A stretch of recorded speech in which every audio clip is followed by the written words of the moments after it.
Hello അസ്സലാമു അലൈക്കും, welcome back അവർ family. ചെറിയ വീടാകുമ്പോൾ ഒരാൾ പറഞ്ഞ് കുറേ സ്ഥലമുള്ള വീടാണെന്നുണ്ടെങ്കിൽ പണികൾ കുറയുന്നു. ചെറിയ വീടാകുമ്പോൾ പണികൾ ഇത്ര ഉണ്ടായിരുന്നില്ല. ഇപ്പം പണി എടുത്തിട്ട് ഒരാൾക്ക് എത്തുന്നില്ല. പണിക്ക് ആളെ വേണോ? ഞാൻ പണിക്ക് ആളെ വേണോ? ആളെ വേണമെങ്കിൽ പറയും. ആ കവർ ഞാൻ എടുക്കാൻ അത് ഞാൻ എടുത്തു കൊടുത്തു. ഗൈസ്, ഇവിടെ ഇരുന്നിട്ട് ഇന്ന് എ സി വെക്കണ പരിപാടിയായിരുന്നു. അപ്പോൾ ഓള് ചോദിക്കണം, ഇത്രയും ദിവസമായിട്ട് നിങ്ങൾ എ സി വെക്കാൻ എന്താണ് പെരപ്പണി കഴിഞ്ഞിട്ടാണ് എ സി വെക്കണമെന്ന് വെച്ചിട്ട് റൂമൊക്കെ ആകെ കുത്തിപ്പൊളിച്ച് ഫുള്ള് പൊടിയാക്കി ആ റൂമൊക്കെ വൃത്തിയാക്കി തുടങ്ങിയിട്ട് കുറേ നേരം ഞാനും കോടിയിരിക്കണോണ്ട് എൻ്റെ കോലാണ് ഈ ഇരിക്കുന്നത്. അപ്പം ഞാൻ കുഴങ്ങിയിട്ടാണ് ഞാനിവിടെ ഊഞ്ഞാലയിൽ കുത്തിരിക്കുന്നത്. അപ്പോൾ ഓള് പണിയെടുക്കണം നിങ്ങൾ നോക്കുക. അപ്പോൾ എന്തായാലും നമ്മുടെ എ സി ഈ ബെഡ്റൂമിലാണ് വെച്ചിട്ടുള്ളത്. എ സി അതായിരിക്കണം. എ സി ഒക്കെ സെറ്റ് ചെയ്തു. അപ്പോൾ അവിടെയൊക്കെ എ സി വെച്ചപ്പോൾ ഫുൾ പൊടിയായിരുന്നു.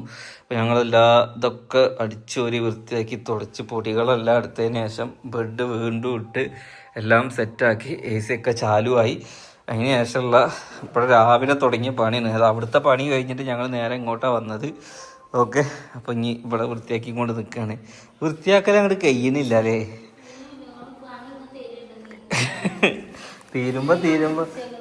തീരുമ്പോ പണി തരാൻ ഞാനെന്താ കുപ്പിന്ന് വന്ന ഭൂതാണോ എന്നോ സീന് ചോദിക്കണേ അല്ലേ? തീരുമ്പോ പണി തന്നല്ലേ. എ സി ഇനി നമ്മൾ ആ പെരയിൽ വെച്ച് കഴിഞ്ഞാൽ അത് കേടുവരും. എലിയൊക്കെ കളിച്ച് അവിടെ എലികളുടെ ഇന്നോടെന്താ പറഞ്ഞേ? പറയ്, അത് പറയ്. ഇന്നോടെന്താ പറഞ്ഞേ? എ സി ഒക്കെ ആൾക്കാർ കൊണ്ടുവരൂ, അത് കഴിഞ്ഞിട്ട് നിങ്ങൾ പഴയത് വെച്ചാൽ മതി എന്ന് പറഞ്ഞു. അതൊക്കെ തരുമെന്ന് ഇജ്ജ് പറഞ്ഞു. എ സിയും വെച്ചിട്ടില്ലത്, അവിടെ ടി വിയും വെച്ചിട്ടില്ലതാണ്ടോ. പക്ഷെ ഇതൊന്നും ഞാൻ വെക്കുന്നില്ല വെച്ചിട്ട് തന്നെയായിരുന്നു കേട്ടോ. അതായത് ഇപ്പോൾ ടി വിക്കുള്ളത് ഞാൻ പോയിന്റ് ഇട്ട് വെച്ചെന്നുള്ളൂ. അപ്പോൾ ആളുകൾ പറയും, ആനയെ വാങ്ങാൻ പറ്റിയ എനിക്ക് തോട്ടി വാങ്ങാനാണോ പണിയെന്ന് വെച്ച് കഴിഞ്ഞാൽ ഒന്നുമില്ല. ഞാൻ എ സി ആദ്യം പ്രതീക്ഷിച്ചിട്ടൊന്നുമില്ല. അപ്പോൾ ഇങ്ങനെ പറഞ്ഞു, നമുക്കത് കഴിഞ്ഞിട്ട് നോക്കാം, ഞാൻ ആരെങ്കിലും കൊടുന്നാലോ, അപ്പോൾ അത് വേസ്റ്റ് ആവൂലേ എന്ന് പറഞ്ഞ്. അപ്പോൾ നമ്മളിപ്പോൾ വെച്ചിട്ടുള്ള എ സി 110 എ സി ആണ്. അപ്പോൾ നമ്മുടെ റൂമിക്ക് ശരിക്കും ഒരു മാക്സിമം ഒരു 1.5 ടണ്ണെങ്കിലും വേണം. അപ്പം എന്താക്കി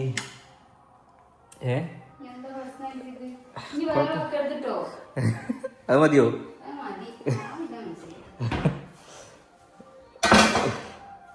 നല്ല ഇട്, അത് പൊളിയത്. അങ്ങനെ ദേഷ്യം പിടിച്ച പാത്രം കഴിച്ചാലേ ഞാൻ കായ് ഇറക്കിയത് അറിയണ്ടേ? ഇത് പറഞ്ഞ് പുറത്തേക്ക് പോയി ഇറക്കി എറിഞ്ഞോ? പെണ്ണുങ്ങൾ ദേഷ്യം പിടിച്ച് ഇങ്ങനെയൊക്കെ എറിയുന്ന അറിയണത്. ദേഷ്യം പിടിച്ചിട്ടേ സിങ്കൊക്കെ നോക്കി എറിയോണ്ടിട്ടു. ഇനി ഇത് തന്നെ ഇവിടെ വാഷിംഗ് മെഷീൻ കണക്ക് അതിൻ്റെ ഉള്ളിൽ സെറ്റ് ചെയ്ത് തന്നു. ഇനി പുറത്ത് ഇതാ അവിടെ വാഷിംഗ് മെഷീൻ, ഇവിടെയും വാഷിംഗ് മെഷീൻ സെറ്റ് ചെയ്ത് തന്നു. അതിൻ്റെ കണക്റ്റും കാര്യങ്ങളൊക്കെ അവിടെ സെറ്റ് ചെയ്ത് കൊടുത്ത്. ഇനി കത്തിക്കാൻ സ്ഥലമില്ല എന്ന് പറഞ്ഞിട്ട് ഇവിടെ കത്തിക്കാനുള്ള ഒരു വേസ്റ്റ് പൊടി സെറ്റ് ചെയ്ത് കൊടുത്ത്. പിന്നെ ഇനി പുറത്ത് ചവിട്ടി തിരുമ്പണം എന്ന് പറഞ്ഞിട്ടൊരു ചവിട്ടി നമ്മളിവിടെ സെറ്റ് ചെയ്തു. എന്താ പന്ത് പോയോ? ചവിട്ടി ഒരു തിരുമ്പാങ്കല്ല് ഇവിടെ സെറ്റ് ചെയ്ത്. ഇനിയിപ്പോൾ എന്താ സെറ്റ് ചെയ്യേണ്ടത്? എല്ലാം ഈ പെരയിലായിട്ടുണ്ട്. ഇനി 2 തെങ്ങായിട്ടുണ്ട്, എല്ലാം ആയിട്ടുണ്ട്. ഇനി ഒന്നും ഇവിടെ ഇല്ലാത്തില്ല. ഇനി ഇവിടെ ഇല്ലാത്ത ഒറ്റ കുറവേ ഉള്ളൂ, ഒരു വർക്ക് ഏരിയയുടെ കുറവ്. അത് ഇൻഷാ അല്ലാ കുറച്ച് ബാധ്യതകൾ എനിക്കുണ്ട്.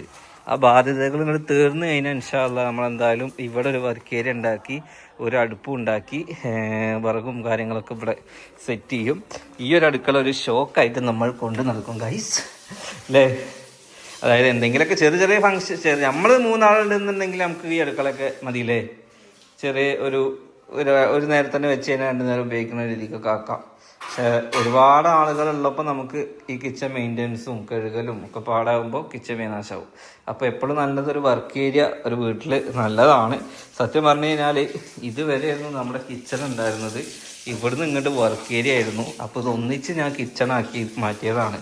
കാരണം ഇത്ര കിച്ചണാകുമ്പോൾ ആകെ കുടുങ്ങിപ്പോവും. പിന്നെ ഇത് ശരിക്കും ഇങ്ങനെയായിരുന്നില്ല പ്ലാൻ ചെയ്തപ്പോൾ.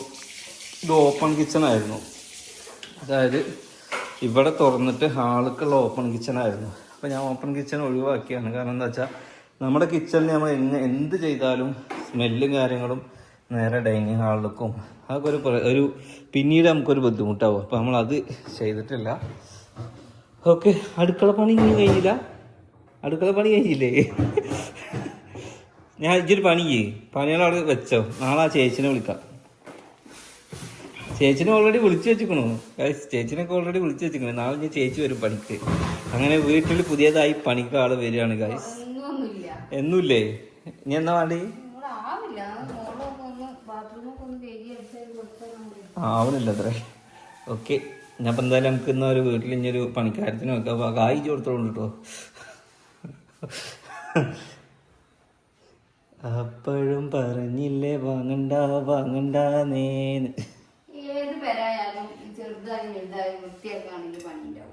ഉണ്ടാവോ? എന്നാ പിന്നെ എനിക്ക് പണിക്കാരത്തിന് വേണമെന്ന് പറയരുത്. ഒറ്റക്ക് ഇന്നലെ വൃത്തിയായിക്കോളി എല്ലാവരും പറഞ്ഞിട്ട് കേട്ടോ. അങ്ങനെ ഗായ്സ്, എൻ്റെ കുട്ടി ബെൻസിലിരിക്കുകയാണ് മക്കളെ. അവിടെ മറ്റേ അമ്മക്ക് വാണവേന മകൾക്ക് വീണമായെന്ന് പറഞ്ഞ മാതിരിയാ. അവിടെ പണിയെടുത്ത് പൊരിഞ്ഞിറക്കുമ്പോൾ ബെൻസിലിരുന്ന് ഓടിക്കുക. സൂട്ടം. കുട്ടീനെ ഞാൻ ഓട്ടോമാറ്റിക് വണ്ടിയിലിരുത്താൻ പോവാണ്. ഏതിലപ്പോൾ ഇത് ഓടിയാവുക? ഓക്കെ.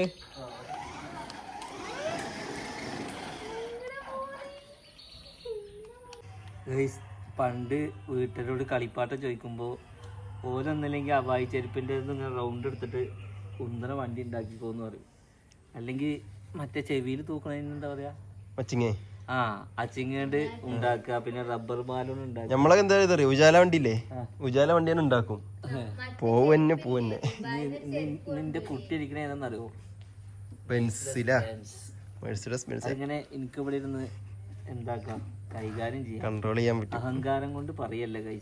എനിക്ക് പറ്റാത്തൊക്കെ എൻ്റെ മോൾക്ക് ഇവിടെ കിട്ടുന്നുണ്ട്. അതാണ് വലിയൊരു കെട്ടിട. മാറ്റണോ?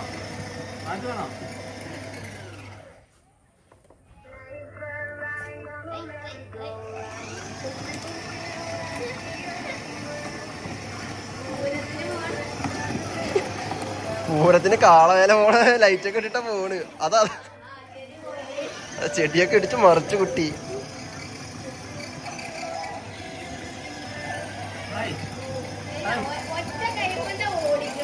അതാണ് എങ്ങോട്ടൊക്കെ പോയാലും ഒറ്റ കൈ കൊണ്ട് തന്നെ ഓടിക്കുള്ളൂ. വലിയ ഡ്രൈവർമാർ ഓട്ടണായി. മറ്റേ കൈ സ്റ്റിയറിംഗിലുണ്ട്. പക്ഷെ ഞാൻ എന്താക്കി കെട്ടിപ്പൂട്ടി വെച്ചെടുക്കത്തില്ലേ? ആ മതി. അന്നത്തെ ട്രിപ്പ് കഴിഞ്ഞിട്ടോ. സൈഡ് നോക്കാണേ. സൈഡ് നോക്കാച്ച്. കൊള്ളാം ഈ സൈഡ് കൊള്ളാം. പൊട്ടി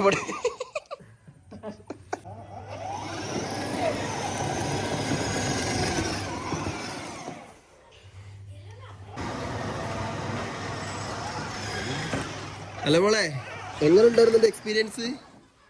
എന്റെ ഡ്രൈവിംഗ് എക്സ്പീരിയൻസ് കേക്കട്ടെ. അങ്ങോട്ട് തന്നെ നോക്കാൻ കേട്ടോ, വണ്ടി ഓടണണ്ടിട്ടേ.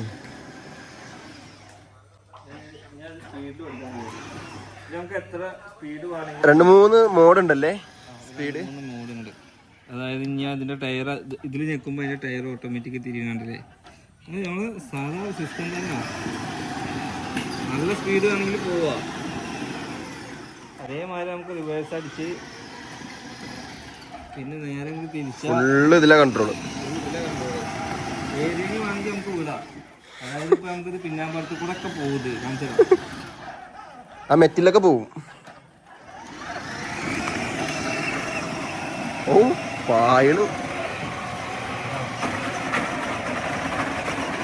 നമ്മ പഴയ വരെയെന്ന് എത്തിയതാ കുട്ടിക്ക് തീറ്റ കൊടുക്കുന്ന. മുമ്പിൽ കുട്ടിക്ക് മാത്രമല്ല പൂച്ചകൾക്കും തീറ്റ കൊടുക്കുന്നുണ്ട്. അപ്പോൾ എന്തായാലും ഇന്നത്തെ വീഡിയോ എത്രയേ ഉള്ളൂ ഗൈസ്. എന്തായാലും അടിച്ചൊരു തുടക്കലൊക്കെ ഒരുവിധം കഴിഞ്ഞിട്ടുണ്ട്. നെക്സ്റ്റ് നല്ലൊരു വീഡിയോ ആയിട്ട് കാണാം. ബൈ.